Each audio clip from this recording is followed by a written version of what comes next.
સ્વશ્રી શાંતાબેન કેશવલાલ મહેતા કિલ્લાણાવાળા પરિવાર દ્વારા આંખનો કેમ્પ યોજાયો. બનાસકાંઠાના સોયગામ તાલુકાના મસારી મધાપુરા અને આજે લીંબોળી ગામમાં આજરોજ આંખનો કેમ્પ યોજાયો હતો.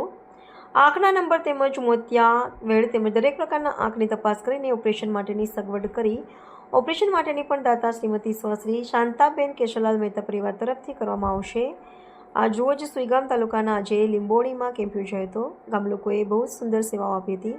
તમામ કેમ્પમાં આવેલ ડૉક્ટર શ્રી તેમજ દાતા શ્રીમતી સ્વશ્રી શાંતાબેન કેશવલાલ મહેતા પરિવાર તેમજ અન્ય મહેમાનો માટે જમવા તેમજ ચા નાસ્તાની સગવડ ગામના સરપંચ અનુપસિંહ જાડેજા, ચૌધરી ભરતભાઈ, મેયાભાઈ, અશોકભાઈ, ખેતાભાઈ, અશોકભાઈ, તેજાભાઈ, સુરેશભાઈ, મેજાભાઈ જાડેજા, મેરુભાડી જાડેજા, ઇન્દ્રસિંહજી ઝાલા, લીંબોળી ગામના લોકોએ આખો દિવસ સેવાઓ આપી હતી.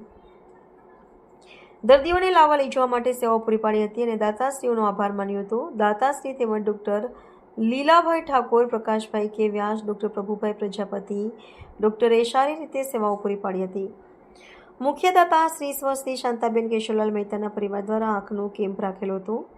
સુરેખાબેન અચતલાલ ભેમાણી, BNR શાહ તેમજ રોહિત કેશવલાલ મહેતા, પ્રમુખ શ્રી આદિનાથ સાધામિક ભક્તિ ગ્રુપ અને સંગીતાબેન મેહુલભાઈ જોશી પણ સારી રીતે સેવાઓ પૂરી પાડી હતી.